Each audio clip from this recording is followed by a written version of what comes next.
Here Sure. we go, recording the last session. All right, so everybody needs to dig deep now, like I'm bouncing up and down in my chair and just like trying to infuse myself with a bit of, because we are going to open that document that is on the web page there.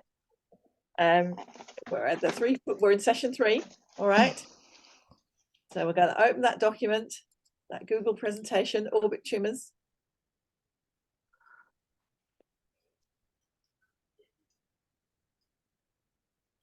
Where are we? Sorry, I'm just doing it myself here. So I see most people opened it already. They're on it. I'll monitor the chat, and so you type in there and I'll interrupt Diane at the correct moment while we're talking about something or other that might not be clear, and I'll feel free to ask my own stupid questions. Okay, all right.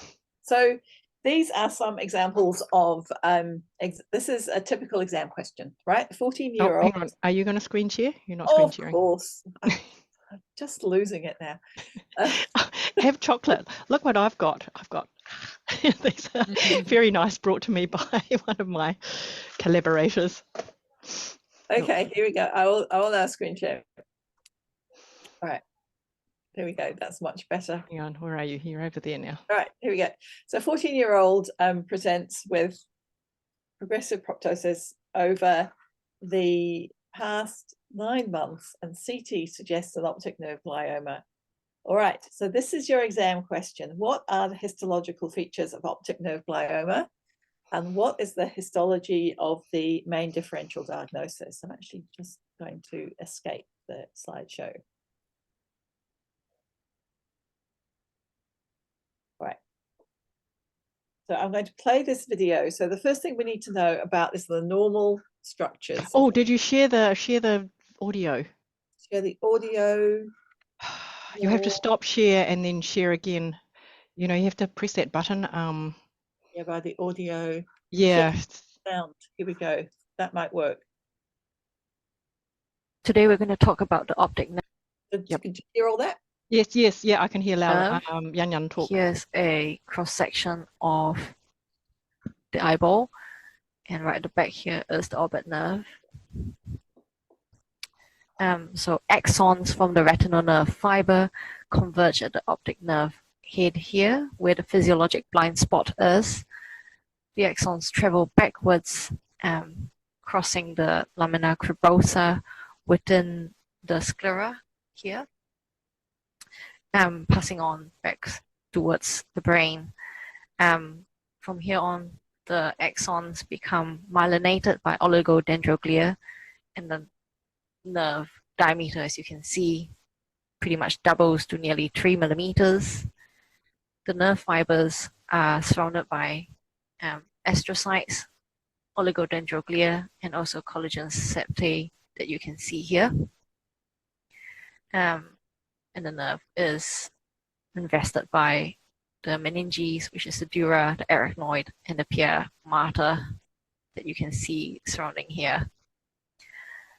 The central retinal artery and central retinal vein are located within the central part of the optic nerve. Not seen very well in this section, and they traverse the optic nerve before exiting the nerve approximately between 8 to 15 millimeters posterior to the eyeball. At the point where they enter the optic nerve, there's a little depression where they are surrounded by a small mononuclear tissue. Okay. So we're going to escape that. All right, good. So those are the normal optic nerve structures. Just to remind you. Come. Sorry. I think I'm just going to. So the quiz question was going to be, what 2 structures there will give rise to tumors? What 2 structures there will give rise to tumors? In the chat. Got 2 even more specific cell types there will give rise to tumors. Yep. Right, go.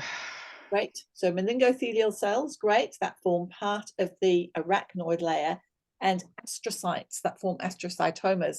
Oligodendrocytes, less common. I've never seen an oligodendrocytoma of the optic nerve. So it's astrocytes giving rise to astrocytomas and meningeal cells giving rise to meningiomas. Okay, so optic nerve gliomas, some key words here. Pilocytic. So pilocytic. So why do we call them pilocytic astrocytomas? Pilar, hair follicles, you know, pilar, hair. So they are long and stringy because they spread between the long processes of the neurons. So pilocytic astrocytomas have these long hair-like processes. And then they form these blobs called Rosenthal fibers that I think of as constipated processes. All right, so all plugged up with cytoplasm, and they also form these blobs. The pilocytic processes don't come from neurons, do they? They're No, they don't. glial processes. Long processes, but they Yeah. spread between tracts. So Now, what's the difference between a glial cell and an astrocyte? Are they the right, same? glial cells. There are three kinds of glial cells: astrocytes, oligodendrocytes, and ependymal cells. And so astrocytomas are a subset of glial tumors. Okay, and these are not neurons, right? The neurons in the eye are the retinoblasts, They're not retinal neurons. cells. Yeah. Yep. Okay, so we're going to have a look at we're giving you the answers here. We're going to have a look at the optic nerve glioma, and your job, because this is quick fire, we're just going to give you 5 minutes with this slide, is to find the key features. Okay, find the key features. Let's open Zoom. We might need, how many people have we got left? Because we've only got a few tutors left. 3 people per room. Will that work? Oh, God. So we've got 3 people per room. Charlotte's gone. She's had to do an FNA. Yeah, so I might move. All right, so key features. We'll do 3 rooms. One with, is Sarah from Christchurch still here? Yeah. Oh, yes, sorry, I just forgot to turn on my video. So we've got Sarah, me, Amanda, and Bridget. So I'll share everybody 4. out. Yeah. Between the rooms, and then we don't have to shift rooms. Okay, off we go. Oh, yeah, 3 or 4. Yeah, per room. 5 minutes to look for the key features so that we know you can find them.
Sometimes IT fails happen.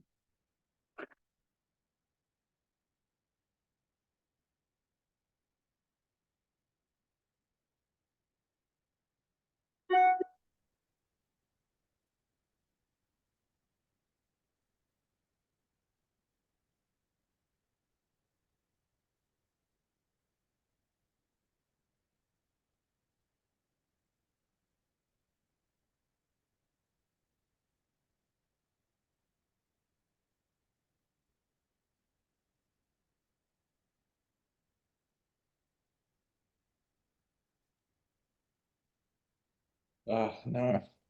All right, so that was a bit of a fail. That was a bit of a fail because the link required you to enroll in Recut Club. Apologies. Did anyone manage to get through? We got through at the last second. We had like 1 minute. Okay, can you share your screen with everybody and we'll talk you through it?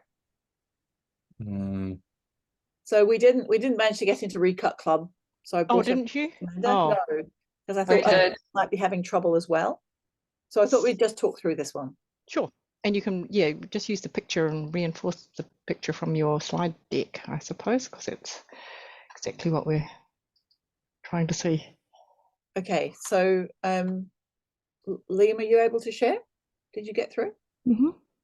Yeah, in our group we did. Yeah. Was it Henry? I Uh, can't remember who had it up, or Chris. Someone else in my group had it. I think Matt or Darren. Did you have it? It was Darren. Yeah. Yeah. Okay, great. Yeah, I Okay, have it, but my internet connection is poor. If anybody else has a more reliable internet connection, that would probably be okay, great. This is fine. all right. So let's go to very low power. That's high power. Very, very low power. That's great. Stand back. All right. So what we've got is an expanded optic nerve. So we have to try and identify some normal tissue. And just in the top right-hand corner, I think that I can see the remains of the normal optic nerve. Mm-hmm. And then in a big crescent around to the left, I think I can see tumor. And we're looking for the key features that we might see, because we've only got 2 differential diagnoses, as we know, that might influence that this could possibly be this expanded optic nerve. Meningioma and Rosenthal fibers. So meningioma and pilocytic astrocytoma. So what I'd like to do first is to look at the crescent-shaped mass. What is that crescent-shaped mass?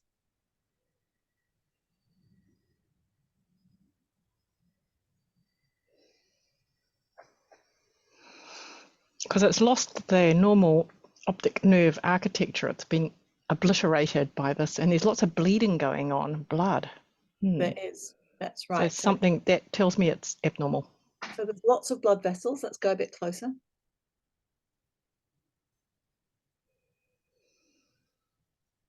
And in between the blood vessels are abnormal cells. So let's try and find out what kind of cells they are. So the 3 features that we want to see. Right, so this to me looks like very loose tissue, like there's lots of gaps in between it. Yeah, and it's quite like cobwebby. So I often think of these tumors, they're not, when we look at the meningioma next, you will see that meningiomas are really, really solid looking with whorls and calcification. But what we've got is an optic nerve surrounded by this cobwebby loose tissue. And then if we move slowly around, we might be able to spot some Rosenthal fibers. Yeah, there are, but they're quite pale. They're not very red coloured. They're light pink rather than dark pink. The reason Cobwebs is really good description. Yeah, the reason why this is a terrible slide, so if we stop there, you can kind of see, oh, sorry, I think that it's lagging a bit, but just in the middle at the Stop top there, you can see some thicker fibers, and they're the Rosenthal fibers. So the reason why this slide is so terrible is that this diagnosis, to get a biopsy from it, is incredibly rare.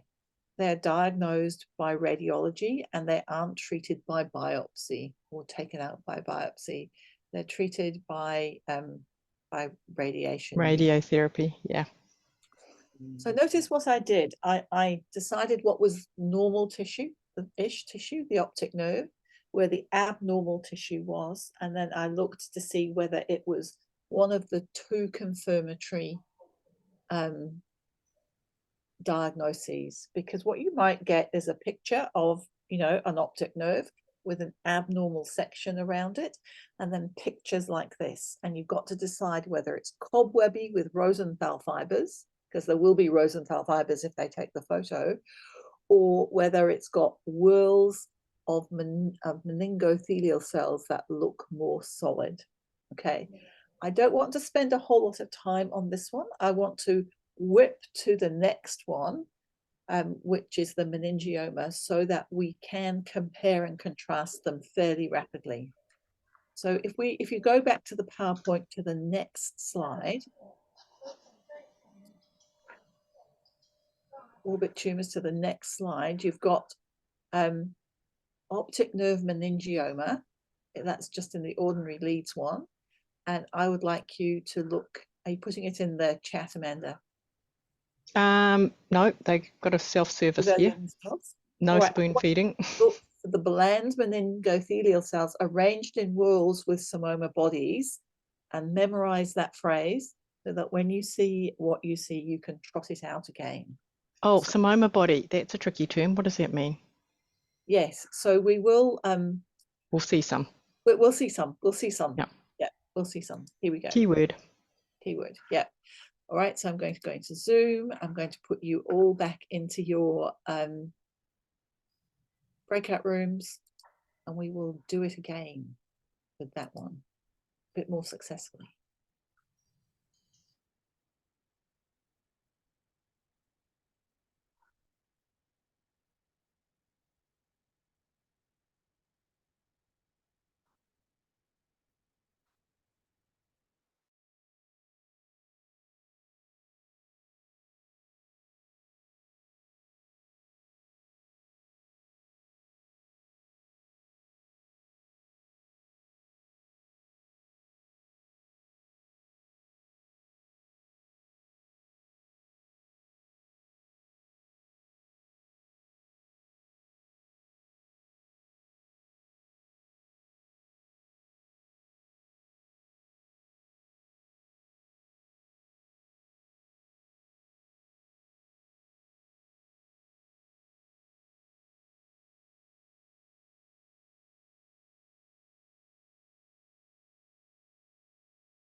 All right, back to the main session.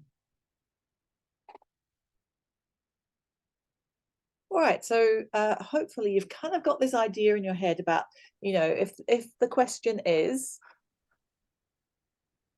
a 14-year-old progressive proptosis, CT suggests an optic nerve glioma, CT suggests a meningioma.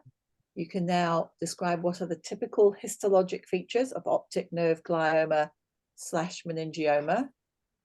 Oh, did I share screen then? No, that's me. All right. While you're talking, so.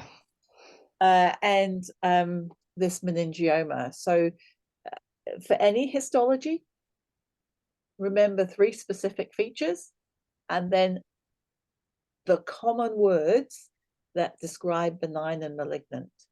So what is a meningioma?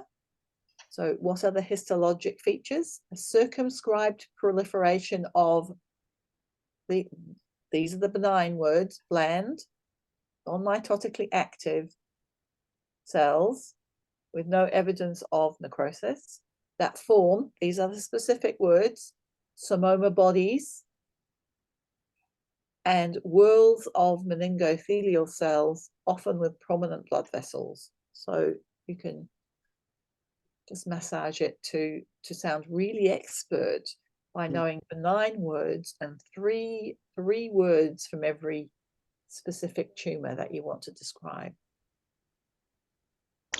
Here's a question. Could glioma also have psammoma bodies for calcification? So gliomas can also have calcification in them. That is true. It's So not a discriminating factor. No. Just to be aware. Trying not to emphasize that one, but on the ultrasound, pilocytic astrocytomas can have calcification in them. Yeah. Often it's the position of the tumor as well, because meningiomas are associated with the dura and don't tend to infiltrate the optic nerve. They tend to compress it. Whereas pilocytic astrocytomas, they make it look like a sausage. Yeah, they should know all of the clinical, radiologic features, the differential, compare and contrast, that sort of thing. Yeah. Typical sort of thing. And then list the features of one thing compared to the other thing. So it's a pretty standard question. Yeah. I have a really silly question. If these meningiomas don't invade the nerve, they tend to compress it. Is this an instance where it did invade the nerve, or is this a lesion that's actually compressing the nerve? I think it's been peeled off. I think it's peeled off. There's no nerve. It's still in the patient. Yeah. Okay. Because this is looks like a bit of dura here, tough stuff, but it's not nerve. Yeah. So, which is good. Leave the nerve behind. Don't be fooled by the round shape. We also found in here some intranuclear inclusions. Oh, cool. Yes. Oh, that's a good thing. Let's see if we can find some. So this is these goodies. Okay. Good. So they're particular features of meningothelial cells. 1, 2, 3. So and it's actually cytoplasm. Yeah, so it's like the nucleus has become cupped shape and it's kind of cupping over the cytoplasm, and then we slice through and see the cytoplasm. The nuclear pseudo inclusion, and meningiomas do that. Meningothelial cells do that. Good. Okay, well, that's a good feature. Good. Can I get back to the PowerPoint? Yes, I'll just stop here. And all right. Good. All right. So I will share the PowerPoint again. Here we go. All right. so we're down here. So lymphoma, people get very afraid about lymphomas, but the most common questions that you will get about a lymphoma is not actually about making a diagnosis of the lymphoma, but it's about how to send it to the lab and what happens there. Okay, so I want you in the chat to describe the range of specimens that you have taken to send a lymphoma to do with the eye to the lab in the chat. Tell me what range of specimens that you have personally taken or seen taken or heard of being taken, anything.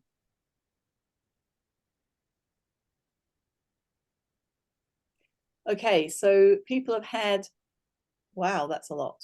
Let's go through these. All right, so people have had biopsies from the orbit, yes, and we would expect to receive those fresh. People have seen them from the conj, the orbit, the lacrimal gland, and the lid. Yes, so all those would be little things that are sent fresh. Retinal tissue, that was a brave biopsy. Vitreous, okay. So vitreous is one of the things that we never do histology on because the cells are just too dispersed through it. So if you're sending vitreous, do send it to the lab fresh, but we will send it to the lab. But we will submit it all for flow cytometry. And PCR. And PCR, yeah. But we won't do histology on it. But many of the things get sent to the lab from a wide range. I described the range of specimens. Yes, there are a wide range of specimens that get sent to the lab. And laboratory tests that may be employed to investigate a lacrimal gland biopsy. Oh, sorry. Yeah, the range of specimens for a lacrimal gland biopsy. So what are the specimens for a lacrimal gland biopsy? There's two kinds that could be sent for a lacrimal gland biopsy. What are they?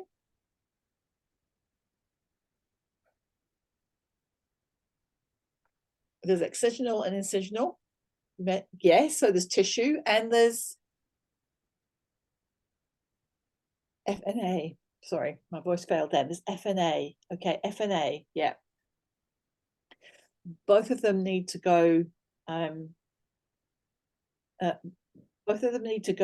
so that they are not in formalin. So tissue easy, goes fresh. What do you send an FNA in so that it can go through flow cytometry or be used for genetics?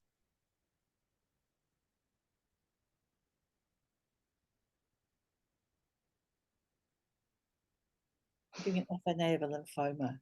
You have to squirt the stuff out into something. Yeah. A liquid medium. But don't squirt it out into formalin. That's the wrong choice. Yeah. Saccomano. So this is a mannitose solution. So yeah, RPMI. So I don't know the initials, but I suspect you're talking about transport media. Yeah, RPMI would work. Yeah. Oh, I don't know what HOPE is. What Prof. Coupland said for vitreous biopsies, if there's more than 1 hour in delay, you can use a mild fixative like HOPE, and it's a super long thing for thin prep slide preparation or BSA. We won't be doing any cytology on a vitreous. We just don't do it. Okay. Sarah can do it. It works for her. We don't do it. Okay. So what you want is some kind of physiological saline that will preserve the cells so that they grow. Osmotic and flow cytometry. Cell-friendly. Ask your lab. Yeah. Okay. Because what was the answer for the test? Go. Sorry. What would you write if that was what would you write for the exam? So fresh. Send it fresh with the needle washed out in physiological saline or other special transport media. Yeah, if you put it into thin prep, that's an alcohol-based fixative. You cannot flow cytometry. Done. Too bad. Yeah. You know, we'll tell you there are lymphocytes are present. Two most important things we actually need to do is flow cytometry, which we prioritize over anything else if we get an FNA. And if you send the tissue to the lab, it will, and you often send us tiny bits of tissue, it will be cut in half, and half will go to flow and the other will be fixed. Yeah. If it's a solid piece of tissue. I would also suggest, sorry, if you're sending fresh tissue to the laboratory, is actually give them some notice that you're going to send fresh tissue so that they're expecting it, so it doesn't get lost in piles of specimens. And the other thing is, if you're doing flow, it's never great to take the specimen on a Friday afternoon. Yes, at 4 o'clock on a So Friday we always is the worst time. Yes. So if you're planning to do those procedures, 4 o'clock on a Friday afternoon is not the time you pick to do it, because you can never guarantee where that specimen's going to sit. And don't do it after hours on the acute list either, because you're doing it for diagnosis, not for treatment. And if you can't get a diagnosis, you'll have to do it again. And in our lab, where we're receiving 600 or more specimens a day, it can be the last one in the pile. So it's better to let people know, if you're doing urgent specimens like that, that we need to find as they come into the laboratory. Because it's a fresh specimen, it will degrade unless we find it and deal with it straight away. Okay, so we used to say send them fresh for genetics, but we don't do that anymore. Does anyone else send them fresh for genetics? No, so we just need them fresh for flow cytometry and then fixed. If you are a long way from anywhere, you can halve it yourself, put the fresh specimen in transport media, and it will last for 8 hours if it's a small specimen. For example, if they do this in Masterton, which is an 1.5 hours drive from Wellington Hospital, this is what they do, and they transport it and we get it the same day, but not within an hour. It takes an 1.5 hours to get across Auckland. Really. It can take 8 hours between us and you, Amanda. Exactly. So just be aware. That's why you don't do it at 4 o'clock on a Friday, because it won't get there until like Monday morning. And some people also put their specimens, they cool down the pack, so they have some cooling ice packs and stuff in the specimen to keep it cool. Should you put it in the freezer? No. No. It'll lyse themselves. All right, so we have this specimen that's fresh for flow cytometry and the fixed one, and we do genetics on that, but we do it with fish. Melvin's got a question. Why is it you don't need to send these specimens fresh for lymphoma, but you do need to send them fresh for RB cytogenetics? Because for lymphoma, we're looking for specific translocations, so we use fish. Whereas for RB, we're using NGS, next generation sequencing, to find point mutations.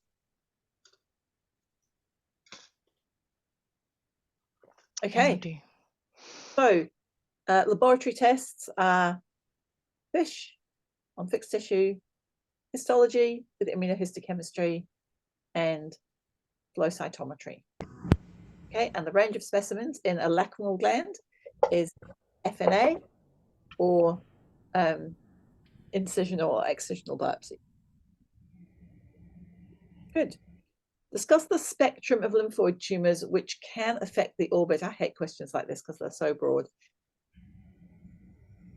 All right, so when the people ask for discuss the spectrum of lymphoid tumors which can affect the orbit, they're basically asking for primary MALT lymphomas or primary high-grade lymphomas. Forget about metastases, forget about Hodgkin's lymphoma, it never happens there. So we've got MALT lymphomas or high-grade B-cell lymphomas. These are the two lymphomas that can affect the orbit. Okay, so then you just have a little table where you'd write MALT lymphoma, and then you would write the histologic features of each. You would write the clinical presentation and histologic features. You would write high-grade B-cell lymphoma, and you would write the histologic features and clinical features. What tests would you organize in order to differentiate them? It's the same tests. You would send you'd send it fresh, where it would be for flow cytometry. it would be fixed, where it would have immunohistochemistry, FISH, and histology. Now, the question says lymphoid tumours. Yes. So there are also non-malignant lymphoid tumours, are there not? There are. I really hate this question. I think it's too big to answer in the exam. There are non-malignant. There are reactive lymphoid tumours. Yeah. Because it didn't say lymphoma, it just said tumour, and we know tumour is a mass. Masses can be benign or malignant. I would kick this question out, but you're right. Here we go. So here we go. So here we are. So you can have benign reactive tumours and you can have malignant tumours, all of which are non-Hodgkin's lymphoma, low-grade Molt lymphoma, high-grade B-cell lymphomas. And all right, so where are we? So you know better than me what is the differential diagnosis for a suspected lymphoma of the orbit. So what causes lumps in the orbit? Or lacrimal gland that mimic lymphoma? Tell me in the chat, please. Oh, TB. Sarcoid, yep, sarcoid. Yep. Syphilis. Whoa. Ooh, that's scary, isn't it? Oh, yeah, I'm going to type one in. I'm just thinking about this the other way. Adenoma, IgG4. It's a bit random. Yeah, so there's lots of things. So we need to probably narrow it down. So does lymphoma mimic IgG4 disease, Amanda? Well, they're both made up of inflammatory cells, but IgG4 is made up of plasma cells, really. So they do look somewhat different. I think what we have to do is think about what is the clinical differential diagnosis for a suspected. What is the clinical? Yeah, we need to make it more specific. We need to make it more specific. Because that's really broad. Yeah. Okay. So coming up later, we will discuss some of these things. So how do we tell it's a lymphoma down the microscope? First, let's discuss how we know it's benign. So what are the key words that we might want to talk about when it's benign? So lymphoid tissue is naturally proliferative. If you look at any lymph node, it will be full of lymphomas. But the reason we know that it's benign is it has reactive lymphoid follicles in it. So these are reactive lymphoid follicles. So a reactive lymphoid follicle consists of a follicular center and then a follicular mantle here. And there's lots of different kinds of cells in here. There's B cells, there's T cells, there's macrophages. So if we did flow cytometry, it would show a non-clonal cell proliferation. So we put it through the flow cytometer, it doesn't show a particular tendency for B or T cells of any particular type. So we know it's reactive because flow cytometry shows a non-clonal proliferation, and histologically we can see normal lymphoid follicles. If we do immunohistochemistry, there are no oncogene markers. Yes, we can see oncogenes with immunohistochemistry. So these are all some key words that you might just want to learn. Non-clonal proliferation, no oncogene markers by immunohistochemistry, and normal lymphoid follicles. So Diane, I often see on my flow cytometry reports kappa and lambda. What's that about? Okay, so in clonal proliferations, they derive from one cell. If you remember the histogenesis of B cells, right, they become restricted to producing only one kind of light chain, either kappa or lambda, fairly early on in their differentiation. So if you have a clonal proliferation, it will only produce either kappa or lambda. So if you've got a bunch of cells that are only producing lambda, you'll get a big lambda peak, and it will be called lambda restricted. Lambda restricted? Anyway, you'll get just one kind of light chain produced. Is non-clonal? Yeah. Synonymous with polyclonal? Yes, it is. Yep. Is that also seen on serum protein electrophoresis? Yes, it is. If you have a plasmacytoma, but it can be seen on any clonal proliferation, even if it's not actually producing the antibodies. All right, malt lymphoma. Malt lymphoma is a very special lymphoma. So the malt tissue is the mucosa associated lymphoid tissue. You thought that you just had like lymph nodes in the spleen, but no, there's other lymphoid tissue that is spread around the mucosal surfaces of the body in order to provide your mucosal defense system. The stomach is a common site for malt lymphomas. For example, they can occur associated with the mucosa of the orbit, okay, because you have cells there that are normally defending it. So malt lymphomas are an interesting type of lymphoma. They're a relatively low-grade lymphoma. So let's think of some words that mean low grade. So they're small lymphocytes, yeah, and they are have infrequent mitoses. So they're a sheet-like growth, good word, sheet-like growth of low-grade small lymphocytes. We put them through flow cytometry, though, we can see that they are a monoclonal proliferation. So, which are kappa restricted. I just remembered that means they produce lambda. Don't show any T cell markers. Okay, so that's what you might read on the flow cytometry. And in immunohistochemistry, we'll confirm that they're monoclonal, and we can detect oncogene markers, and cytogenetics will show an abnormal translocation. So we don't expect you to remember all the translocations, just the principles that they're monoclonal, that they have positive oncogenes, and a typical translocation will be detected. Not all of them have translocations, though. If it doesn't have the translocation, it doesn't mean it's not a malt lymphoma. So, no, but it's very useful when it's there. Yeah, it's useful when it's there. Yeah. Okay. So, all right, put the diagnosis here. All right, so we're going to look at this slide together. This is a very useful slide because it has areas that are reactive and areas that are malt lymphoma, and it allows us to compare on the same slide areas that are reactive or malt. Okay, so we're going to do this now. So I'll put you in your breakout groups again,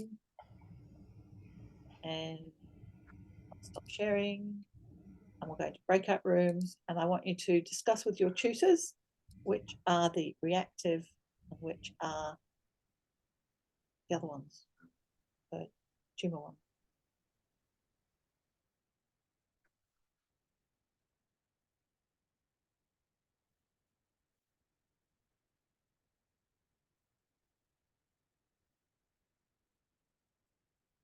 Hello, Dan. Lovely to see you. Glad you're able to join us. Yeah, apologies for being late. I've been caught up on call. That's okay. What's the bridge in the background? Oh, it's Hobart. Oh, Hobart. I'm in Port Macquarie to make things confusing, but still Hobart. Okay, so I'm going to put you into a group with Amanda. All right. And I think I accidentally exited my group invitation. okay, right, that's no worries. I'm going to move you in with me. Okay. Right.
or synaptophysin, Bridget, is.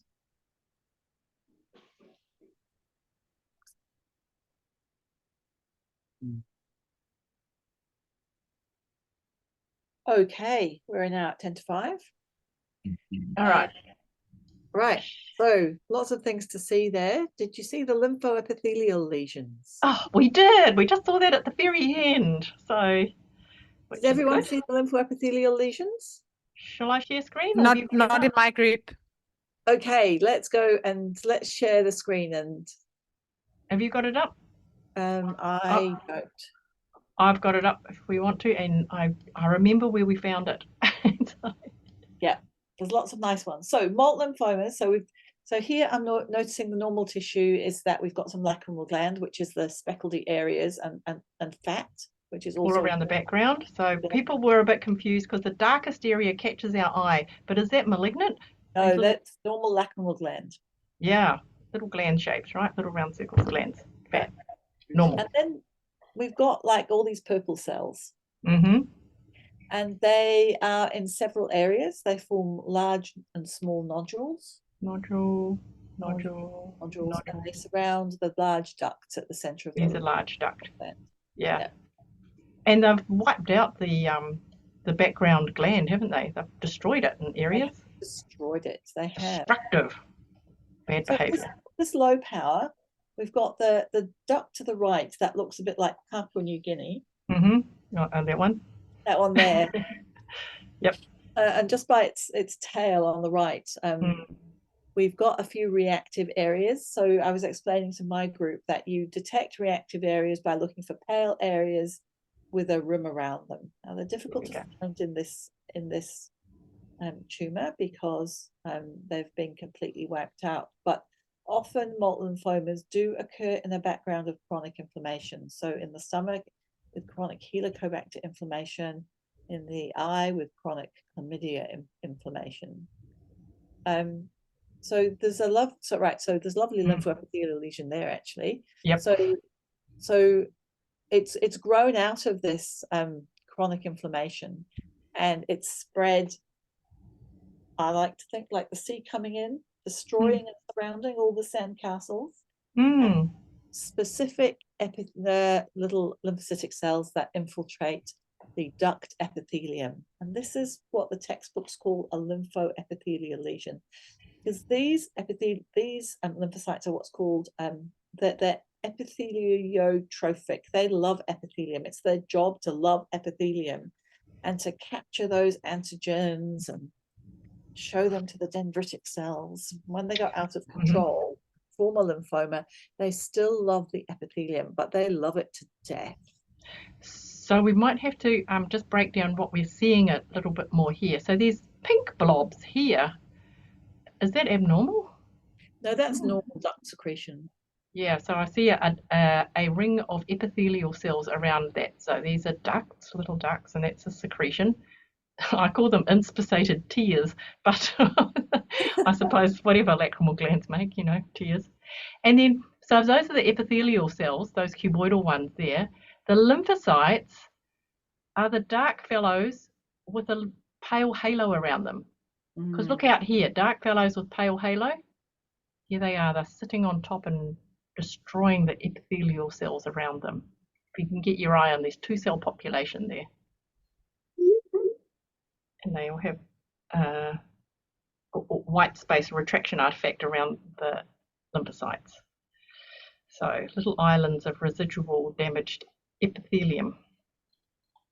It just means it's behaving badly. It's B cells behaving badly. And doing destruction. Was there any questions that people had about these? With just a few normal lacrimal gland, a few reactive areas, but mostly a destructive sea of lymphocytes with lymphoepithelial lesions. Oh, here was a question. Tingible body macrophages, does that mean it's benign? So tingible body macrophages are things that chomp up apoptotic cells. When you see them in normal follicular centers, it is very reassuring that that's a normal thing. But if you have fast-growing lymphomas like Burkitt's lymphoma, you can get them in there as well. Yeah, so it depends on the context. I'm just trying to find one. So this slide does have tingible body macrophages, but they are associated with reactive follicle centers.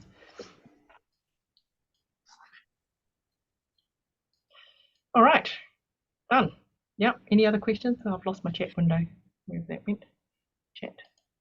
Questions? Okay, so it's coming up to 5 o'clock, and I think I'm feeling tired, and I've got the feeling that everybody else is feeling a bit tired. So Your brains are full. Of breaking now. Do we have an exit survey? Yeah, we do. We have an exit survey. So before you're allowed to go, we would very much appreciate if you would fill in the exit survey, which you can see is at the bottom there. And then when you've done the exit survey, take you about 5 minutes. So click on the link. It's completely anonymous. We can't track your IP or anything like that. We don't know who it comes from. And we'll do the lacrimal neoplasms when we're fresh next time. Yes. And do the survey, turn your camera off, and then come back and we'll tell you about the homework. We will. Right? Yeah. Yeah. So turn your thing off and do the survey. You see where it is. Diane, do you want to stop recording here, or do you want to keep recording? Oh, stop recording.